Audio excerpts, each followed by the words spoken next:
Hello my dear மக்களே, எல்லாருக்கும் ஒரு பெரிய பெரிய பெரிய வணக்கம். இன்னைக்கான வீடியோ என்னன்னா, ஜனநாயகன் வெஸ் பராசக்தி இப்படி தான் வந்து பார்க்க போகிறோம்.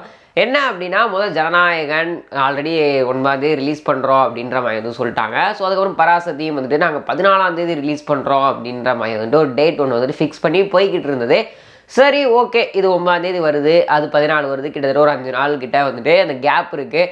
அதனால் ஒன்றும் பெருசாக கிளாஷ் ஆகிறதுக்கான வாய்ப்புகள் இல்லை அப்படின்ற மாதிரி வந்துட்டு எக்ஸ்பெக்ட் பண்ணுறதும். ஸோ இப்போ இருந்தாலுமே பயங்கரமாக வந்துட்டு இந்த சோஷியல் மீடியாஸில் அந்த ஒரு சிவகார்த்திகேயன் வந்துட்டு விஜய் அப்படின்ற மாதிரி ஒரு சில டாக்ஸ்ன்றது பயங்கரமாக போயிட்டு இருந்துச்சு. ஸோ ஃபைட்ஸ்லாம் கூட வந்து பார்த்துருந்துருப்போம்.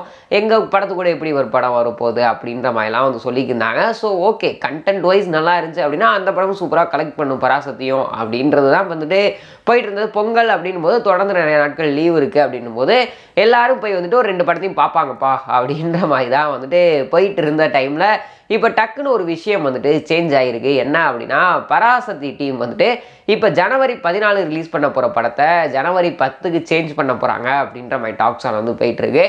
இதற்கு அஃபிஷியல் அனௌன்ஸ்மெண்ட் அவங்க டீம் சைட்லேருந்து வரப்போகுது அப்படின்ற மாதிரி வந்து சொல்லிக்கிட்டு இருக்காங்க. மேபி இது ஒரு உண்மையான நியூஸாக கூட நாளைக்கு மாறுறதுக்கு ஹைலி சான்சஸ் இருக்குது. ஸோ விசாரித்த வரைக்குமே வந்துட்டு 10ஆம் தேதி ரிலீஸ் பண்ண போகிறாங்க அப்படின்ற மாதிரி வந்துட்டு சொல்லிக்கிட்டு இருக்காங்க. ஜனநாயகன் ஒரு நாளைக்கு முன்னாடியும் அதுக்கு அடுத்த நாள் பராசக்தி வந்துட்டு ரிலீஸ் பண்ண போகிறாங்க அப்படின்ற மாதிரி டாக்ஸ் போயிட்டுருக்கு. இது எதனால் சேஞ்ச் ஆகுது அப்படின்றது வந்து தெரியல. ஸோ ஏதாவது ஒரு இஷ்யூஸ் இருக்கும் அப்படின்னு அந்த ஒரு விஷயத்தினால தான் இது வந்து சேஞ்ச் பண்ணுறது ஹைலி சான்சஸ் இருக்குது அப்படின்னு நினைக்கிறேன்.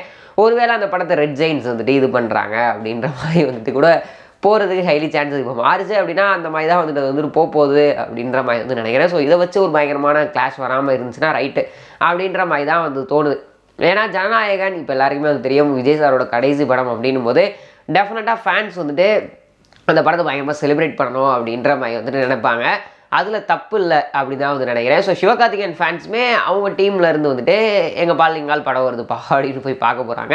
ஸோ 2 ஆடியன்ஸுமே டெஃபினட்டாக சூப்பராக போய் அந்த ஒரு படங்களோட கண்டென்ட் நல்லா இருந்துச்சு அப்படின்னா டெஃபினட்டாக போய் வந்துட்டு அந்த ஒரு படம் வந்து ஷுவர்லி ஹிட் ஆகும் அப்படின்ற மாதிரி தான் வந்து நினைக்கிறேன். ஸோ அதனால் இது ஒரு பெரிய கிளாஷாக இருக்காது அப்படின்ற மாதிரி தான் தோணுது. ஸோ எப்போ ரிலீஸ் ஆனால் என்ன, ஸோ 2 பேர் படமும் ரிலீஸ் ஆகுது, 2 பேர் படத்துக்கும் போய் பார்ப்போமே அப்படின்ற மாதிரி மைண்ட் செட்டில் எடுத்துகிட்டு போகிறது தான் ரொம்ப நல்லதுன்னு நினைக்கிறேன். ஸோ ஓகே, வீடியோ பார்த்துட்டு இருக்க வியூவர்ஸ், நீங்கள் இந்த ஒரு 2 படங்களில் உங்களுக்கு எந்த ஹீரோஸ் ரொம்ப பிடிக்கும், ஸோ நீங்கள் எந்த படத்தை போய் பார்ப்பீங்க அப்படின்றது கீழே கமெண்ட் பாக்ஸில் ஷேர் பண்ணிக்கோங்க.